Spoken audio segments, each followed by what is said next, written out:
Hi everyone. तो 19 मई 2021 के जो एडिटोरियल्स थे वो डिस्कस करेंगे।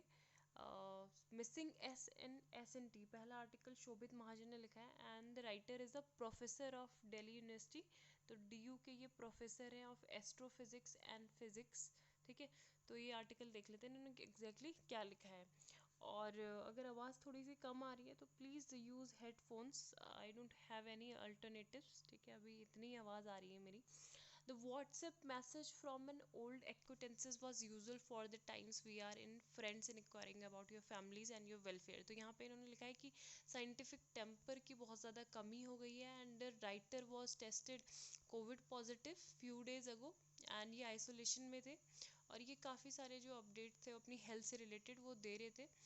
एंड एक पर्सन जो इन्हीं की मतलब रिलेशन से रिलेटेड था, फैमिली से, तो he immediately called and after the usual inquiries, जैसे बोलते हैं कि हाँ तुम्हें कैसे कैसे हो गया, क्या हुआ, अभी तुम क्या कर रहे हो, तो उन्होंने उनको एक एडवाइस दी कि सारी की सारी जितनी भी मेडिसिन हैं तुम छोड़ दो और क्या करो, जो कोरोनिल है उसको लो, है ना। तो ये एडवाइस उन्होंने दी। अब जो कोरोनिल है, आप देखो, जब तक अगर आपकी जो सिचुएशन है वो ख़राब हो रही है, मतलब आपको 3-4 दिन से फीवर है और आप बिना किसी कंसल्टेशन के आप अपने आप ही प्रिस्क्राइब करके दवाई दे रहे हैं पेशेंट्स को, तो it is not good for his और हर हेल्थ। ठीक है, तो ये एक तरीके से एक नेग्लिजेंस है, हेल्थ को नेग्लेक्ट करना। तो Coronil for the uninitiated is the wonder anti COVID drug. ये जो पतंजलि के द्वारा जो ड्रग बनाई गई है, आप आगे पीछे ले सकते हो जब आप ठीक हो। The pharma company of yoga गुरु बाबा रामदेव। तो फैक्ट ये है कि अभी जो ड्रग है ये स्टैंडर्ड प्रोसीजर जो है ह्यूमन कंजम्पशन के, इसको अप्रूवल नहीं मिला है और इसके जो फेज्ड कंट्रोल ट्रायल्स थे फॉर सेफ्टी एंड एफिकेसी वो भी पूरी तरीके से नहीं हुए हैं। और the lies and half truths being spread through sections of the media, in fact more effectively through social media portal, seems to have increased its popularity। तो ये सब चीज़ें यहाँ पे बताई गई हैं और ये बोला है कि हम लोग सभी मतलब एक जो लैक ऑफ साइंटिफिक टेम्पर है, ठीक है, उससे गुजर रहे हैं among senior functionary of the present dispensation. अगर मिनिस्ट्रीज़ की बात करें, इवन द पीएम, तो सब ने ही क्या किया, मतलब कुछ ना कुछ क्लेम, कुछ कोई कुछ कर रहा है, कोई कुछ कर रहा है ना। तो जिसमें थोड़ा नॉलेज की कमी लगती है, साइंस पे ज़्यादा फोकस नहीं किया जाता है, तो they have claimed use of in vitro fertilisation techniques and plastic surgery in ancient times. अब 3 साल पहले जो हमारे जो शिक्षा मंत्री थे, minister in charge of education, तो उन्होंने थ्योरी ऑफ एवोल्यूशन पे सवाल उठाया। उन्होंने बोला कि हमको स्कूल में ये थ्योरी ऑफ एवोल्यूशन नहीं पढ़ाना चाहिए। अनदर मिनिस्टर जो किसका, साइंस एंड टेक्नोलॉजी का ही जो पोर्टफोलियो हैंडल कर रहे हैं, तो he had claim that the Vedas, तो वेदास की ज़्यादा वैल्यू थी, जो साइंटिफिक थ्योरीज है आइंस्टीन की उससे ज़्यादा वेदास इम्पॉर्टेंट थे। एंड लास्ट ईयर जो हमारे department of science and technology था, तो इन्होंने रिपोर्ट किया offer to fund research to study the benefits of cow urine and cow dung. ठीक है, जो फॉर्मर सीएम थे उन्होंने क्लेम किया कि जो काउ है ये एकमात्र ऐसा एनिमल है जो ऑक्सीजन छोड़ता है, ऑक्सीजन हमें देता है। ठीक है, सो ये सारे एग्जाम्पल है such lack of scientific temper. Indeed a definite anti science attitude might sound funny, लेकिन ये बहुत सारी जगह पे हमारे हो रहा है ना। तो हमारे जो फैमिली व्हाट्सएप ग्रुप है, तो हर कोई मतलब आज के डेट में कुछ ना कुछ एडवाइजरी दे रहा है या फिर डॉक्टर बना हुआ है ना। थोड़ा बहुत ठीक है, लेकिन मतलब एक तरीके से सारे चीज़ों में आप अपना दिमाग लगा रहे हो तो डॉक्टर किस लिए है फिर, है ना। The fact that many of our politicians, bureaucrats and indeed scientist privately believe in things that are patently unscientific is not something unique to this pension. अभी एक ऐसे ही फेमस इंसिडेंट क्या हुआ था, एक प्रोमिनेंट साइंटिस्ट थे, तो इन्होंने जो फूड था उसको लेना बंद कर दिया सोलर इक्लिप्स के बाद, डिस्कार्ड कर दिया है, क्योंकि उन्होंने बोला कि वो कंटेमिनेटेड हो जाता है and is only indicative of the dichotomy between the private and public life of several people. तो ये सब चीज़ें बोली है कि ये सब हम देख रहे हैं, जो साइंस बैकग्राउंड के लोग हैं वो भी ये सब चीज़ें मान रहे हैं। ठीक है, तो एक जो मिनिस्टर है वो कंसल्ट कर सकता है एस्ट्रोलॉजर को, और वो बिलीव कर सकता है राहु कालम में भी, लेकिन ये काफ़ी ज़्यादा डेंजरस और ऑब्जेक्शनेबल हो जाता है जब वही मिनिस्टर क्या करे, एस्ट्रोलॉजी को एज अ साइंस के रूप में वो प्रमोट करे।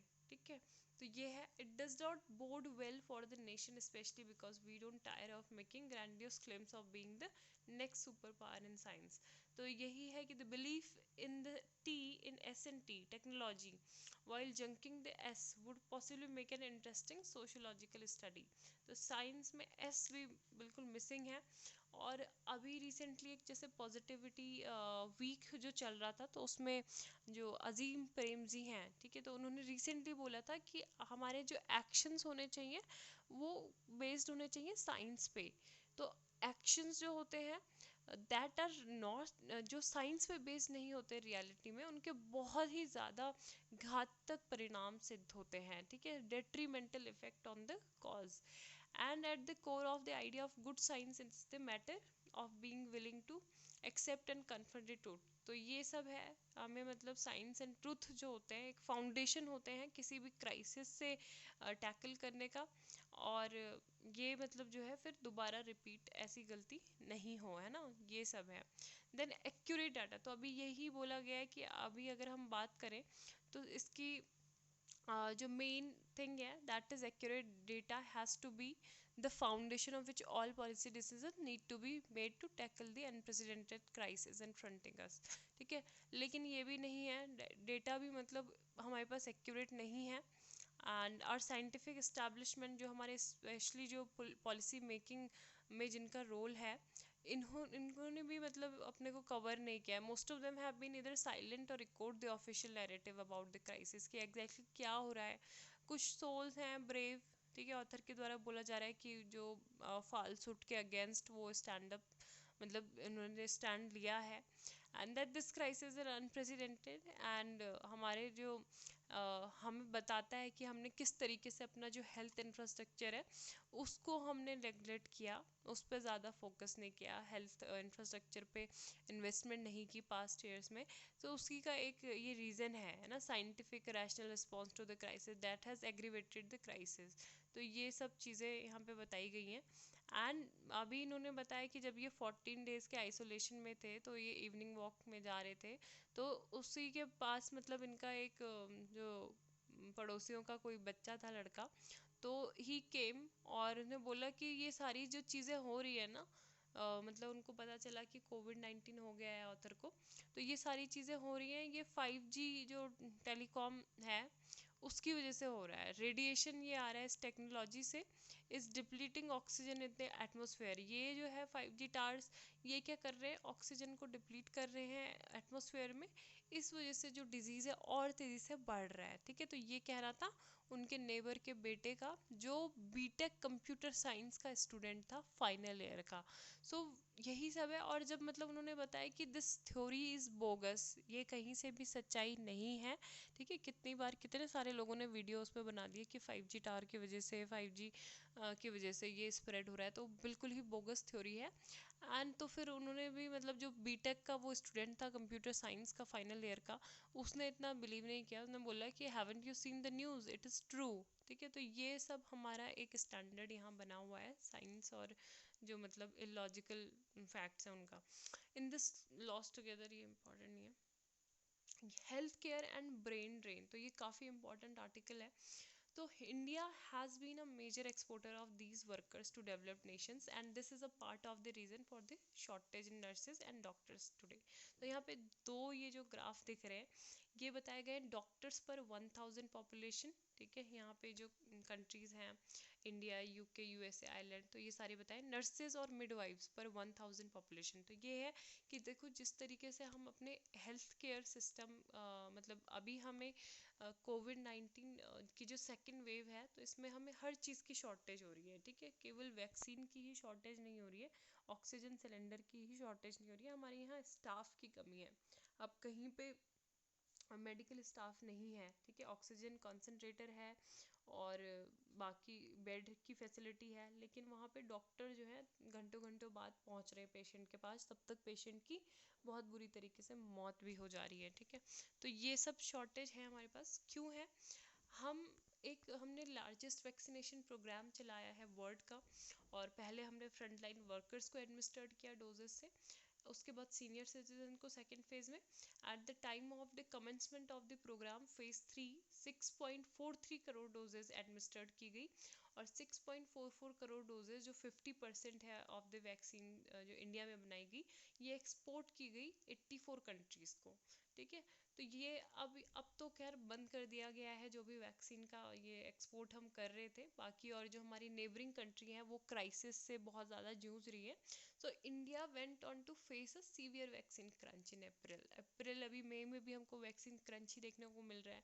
जैसी हमारी स्थिति है उसी तरीके से हमारी वजह से, मतलब जो हमारे आसपास जिनसे हमने प्रॉमिस किया था कंट्री से, वहाँ की भी स्थिति कुछ खास नहीं है। Month later the problem has only got verse.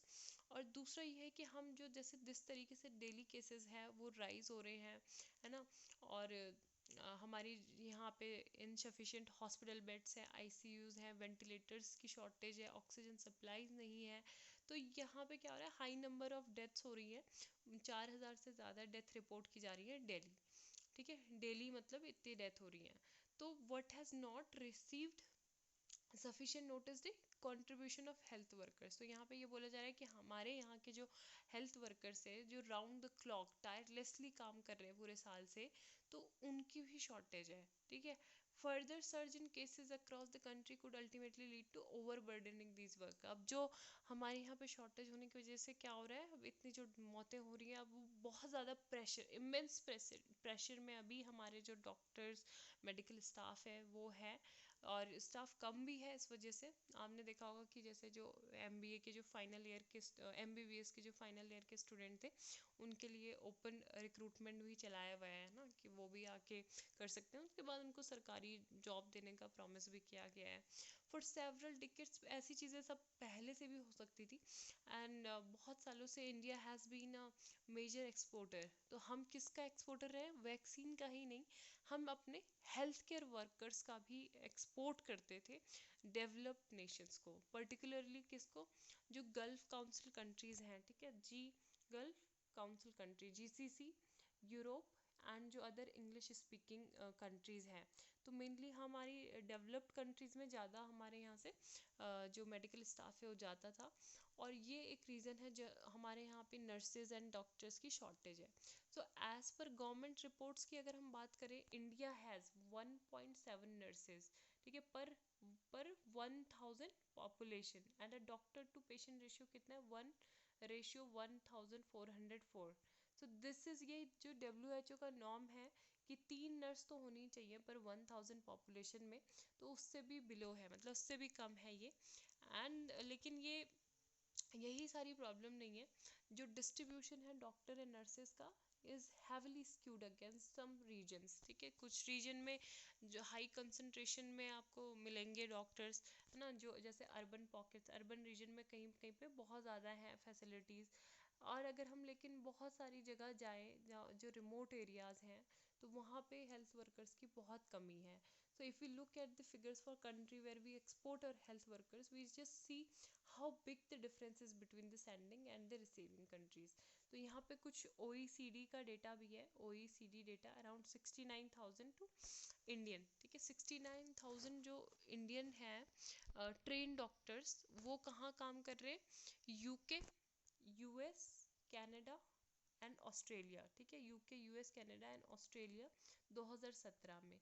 इन चारों कंट्री में 56,000 इंडियन ट्रेन नर्सेज भी हैं, इसी साल मतलब 2017 के टाइम पे काम कर रही थी।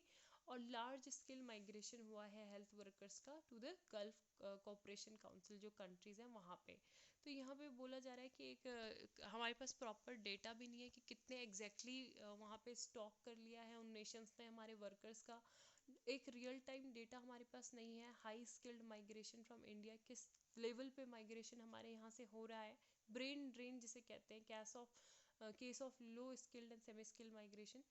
तो ये है कि there has been a greater demand for health care worker across the world. अब बहुत सारी कंट्रीज़ ने जब सभी को मतलब ऑलमोस्ट पता ही चल गया था कि कोविड-19 है और बहुत ज़्यादा आगे सिचुएशन ख़राब होने वाली है लाइफ में, मतलब पूरे कंट्रीज़ में, वर्ल्ड में। तो कंट्रीज़ ने क्या किया कि जो भी हेल्थ केयर वर्कर्स थे तो उनको अपने यहाँ पे मतलब इंसेंटिवाइज करना स्टार्ट कर दिया, या फिर उन्होंने बहुत जो माइग्रेंट फ्रेंडली पॉलिसीज़ थी वो अडॉप्ट की, है ना। तो जैसे कि पैंडमिक शुरू हुआ था तो OECD जो कंट्रीज़ थी उन्होंने हेल्थ प्रोफेशनल्स के लिए जॉब ऑफर किया था फ्रॉम द ट्रैवल बैन, मतलब उन्होंने ट्रैवल बैन हटा दिया था उस टाइम पे। एंड इसके अलावा बहुत सारी कंट्रीज़ ने वीज़ा एप्लीकेशंस जो थे हेल्थ वर्कर्स के लिए लॉकडाउन के टाइम पे भी ओपन रखे थे। यूके ने क्या किया कि उनको फ्री 1 साल तक वीज़ा उनका एक्सटेंड कर दिया, जो भी एलिजिबल ओवरसीज़ हेल्थ वर्कर्स हैं एंड देयर डिपेंडेंट्स, है ना। और इसके अलावा फ्रांस ने तो क्या किया, उनको सिटीजनशिप भी ऑफर कर दी फ्रंटलाइन इमिग्रेंट हेल्थ वर्कर को ड्यूरिंग द पेंडेमिक। तो ये इनकी स्ट्रैटेजी रही कि अपने यहाँ से मतलब जिसे कहते हैं ना पुल एंड पुश फैक्टर, दो तरह के फैक्टर होते हैं। तो ये हम देख रहे हैं कि ये पुल फैक्टर एसोसिएटेड है migration of health care workers से। इट्स टर्म्स ऑफ मतलब वहाँ पे लोग क्यों जाते हैं, बहुत ज़्यादा ल्यूक्रेटिव मार्केट होती है। मेनली सबको क्या चाहिए लाइफ में, ग्रोथ चाहिए, हायर पे चाहिए, उनको बेटर अपॉर्चुनिटीज़ चाहिए अपने जो डेस्टिनेशन कंट्रीज़ होती हैं। तो यहाँ पे one can not deny the strong push factor that often drive this worker to migrate abroad, है ना। तो यहाँ पे पुश फैक्टर ये बोला गया है कि नर्सेस का एग्जाम्पल देखें तो प्राइवेट सेक्टर में अब होता क्या है, ठीक है, पुश फैक्टर भी मतलब पुल फैक्टर से कनेक्टेड कैसा है। ये पुश इसलिए क्योंकि देखो हमारे यहाँ पे ही अपॉर्चुनिटी ठीक तरीके से नहीं मिल पाती है। अब जो प्राइवेट सेक्टर की है नर्सेस तो उनको बहुत लो वेजेस पे वो काम करती हैं, ठीक है। तो वो सब लोग सोचते हैं नर्सेस कि हमको मतलब बाहर ही जाना चाहिए बेटर अपॉर्चुनिटी के लिए। एंड जो पब्लिक सेक्टर में भी अगर हैं तो यहाँ भी एम्प्लॉयमेंट अपॉर्चुनिटी इतनी आसानी से जल्दी से मिलती भी नहीं है। And the lack of government investment in health care and delayed appointments to public health institution act as catalyst for such migration. तो ये कुछ हमारे यहाँ पे पुश फैक्टर को भी बढ़ावा देते हैं, जिससे पुल फैक्टर को और ज़्यादा इंसिस्टेंस मतलब और ज़्यादा बढ़ावा मिलता है। So the need for increase investment, तो हमारे यहाँ पे क्या करना होगा, मतलब through out the pandemic time हमको हेल्थ केयर पे इन्वेस्टमेंट पे फोकस करना होगा। 2020 का जो ह्यूमन डेवलपमेंट रिपोर्ट थी तो उसमें ये शो किया गया था कि इंडिया के पास 5 हॉस्पिटल बेड है, हॉस्पिटल जिसमें बेड हैं, ठीक है। तो over per 10,000 people, one of the lowest in the world, पूरे वर्ल्ड में ये सबसे लोएस्ट है। तो हमें यहाँ पे हेल्थ केयर में इन्वेस्टमेंट इंक्रीज करने की ज़रूरत है, specially in the public sector. It's a need of the hour. So this would in turn increase employment opportunity, जो हेल्थ वर्कर्स हैं उनके लिए एम्प्लॉयमेंट अपॉर्चुनिटी यहाँ अपने खुद के देश में ही क्रिएट हो जाएंगी। तो ये सब है। इसके लिए बहुत सालों से गवर्नमेंट ने कुछ मेजर भी लिए हैं to check the brain drain of health care workers with little or no success. जैसे 2014 में इन्होंने क्या किया, no objection to return to India, NORI जो था उसको स्टॉप कर दिया। ये एक सर्टिफिकेट था नोरी, ठीक है। नोरी क्या था, no objection to return to India, जो मतलब US गवर्नमेंट की एक रिक्वायरमेंट थी डॉक्टर्स के लिए कि जो भी मतलब अमेरिका में माइग्रेट कर रहे हैं उनको J1 वीज़ा मिलता है तो वो अपना एक्सटेंड कर सकते हैं 3 साल के लिए, 3 साल से ज़्यादा।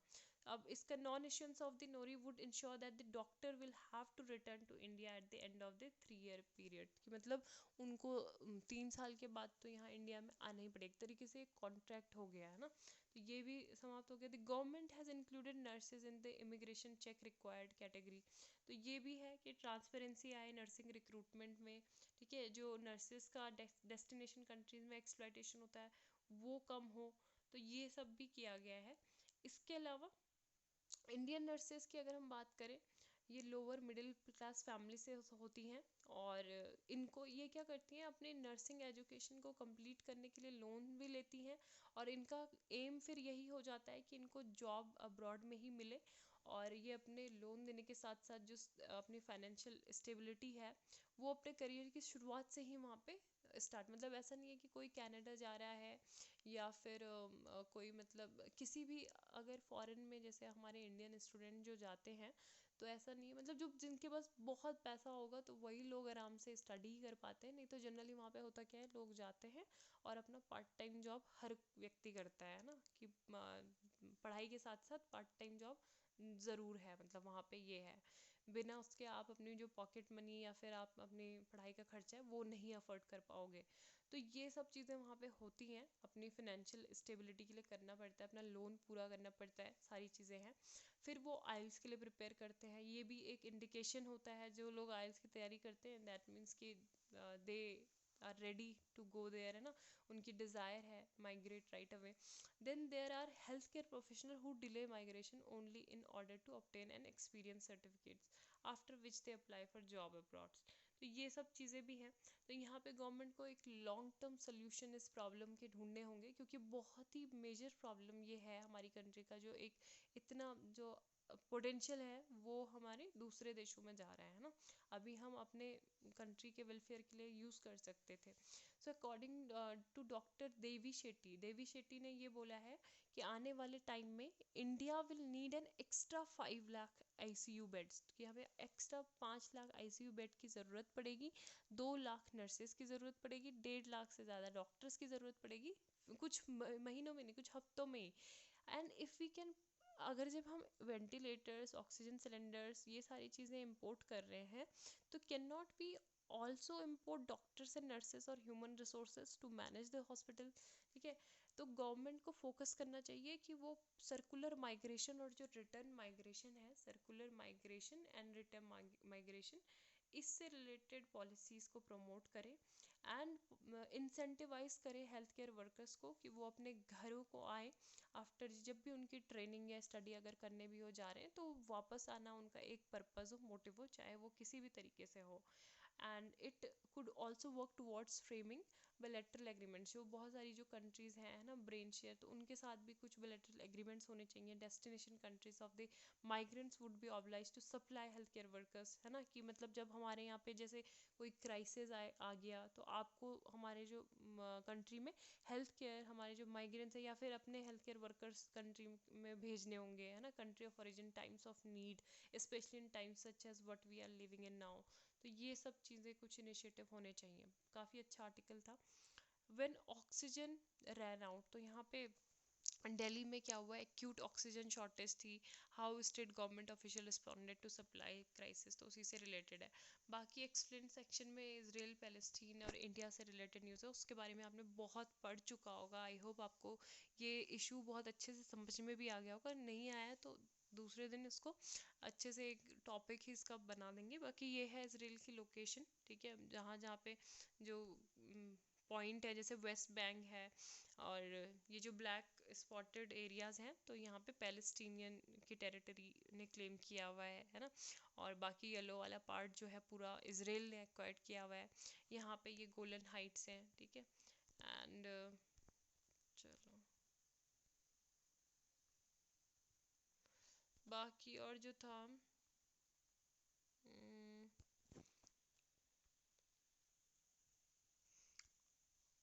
ये ब्रेन ड्रेन इसी आर्टिकल के ये नोट्स हैं, ठीक है। कल नोट्स बनाना भी एक बार मैं सिखा दूँगी, बता दूँगी मतलब आपको कि कैसे बनाने हैं, क्या करना है। ये ऑक्सीजन वाला आर्टिकल इतना खास है नहीं, बस मतलब ये बताया कि दिल्ली में क्या क्या मतलब कमियां थी, जो ऑक्सीजन सप्लाई वहाँ पे नहीं हो पाई, तो वही सिचुएशन पूरा बताई हुई है लाइन से कि क्या क्या था, है ना। तो ये सब चीज़ें हैं कि थोड़ा बहुत आप इसको एक बार गो थ्रू कर सकते हो कि दिल्ली में इतनी ज़्यादा केसेस क्यों बढ़ गए हैं, क्या शॉर्टफॉल हुआ और क्या क्या रिस्पॉन्ड किया। बाकी जो 2 क्रिटिकल ऑपरेशंस थे, है ना, जिन्होंने मतलब ऑक्सीजन का जो काम कर रहे थे, मेनली मनीष कौन है इनके नाम, सॉरी, हाँ, 2 यंग आईएएस ऑफिसर हैं जो 2 क्रिटिकल ऑपरेशंस को देख रहे हैं दिल्ली में, ठीक है। एक तो क्या, ऑक्सीजन को लाना दिल्ली में, उसके अलावा जब आ गई है ऑक्सीजन तो फिर उसको डिस्ट्रीब्यूट करना हॉस्पिटल्स के बीच में। तो ये 2 यंग आईएएस ऑफिसर कौन है, उदित प्रकाश, विजय भिदूरी। तो इनके द्वारा ये बहुत इफेक्टिवली तरीके से किया जा रहा है। While here are many heroes in Delhi quest for oxygen, these two are certainly the saviour of life. तो इनकी काफ़ी ज़्यादा ये इंपॉर्टेंट रोल इन्होंने प्ले किया है। जो प्रकाश है ये सप्लाई चेन मैनेजमेंट देख रहे हैं, and officers of the Delhi government were stationed at the plant along with a team from the Delhi police to get the tankers filled in time, ठीक है। और बाकी जो दूसरे हैं वो भी सारी चीज़ें देख रहे हैं, किस कंट्री से कंटेनर आ रहे हैं, क्या हो रहा है ना। तो यही सब है कि जैसे टैंकर एंटर होता है दिल्ली में तो डिस्ट्रीब्यूशन टीम आती है, जो भिदौरी जिसमें चार्ज लेते हैं। तो ये एमडी हैं दिल्ली ट्रांसपोर्ट कॉरपोरेशन के, he involve his office to plan the routes, DTC bus drivers boarded the tankers. तो सब चीज़ सारे लोगों का मतलब इसमें थोड़ा थोड़ा कंट्रीब्यूशन होता है, और ये लोग सब हेल्प कर रहे हैं ना। तो ये सब चीज़ें कि आगे क्या होगा नेक्स्ट टाइम में। अभी हमें प्रिपेयर करना है डिफरेंट स्ट्रेन जो कोविड का है, and this time it was oxygen से अभी हम जूझ रहे हैं। आगे किस तरीके का क्या हो सकता है उसके लिए भी हमको प्रिपेयर होना होगा। तो ये सब है। तो थैंक यू।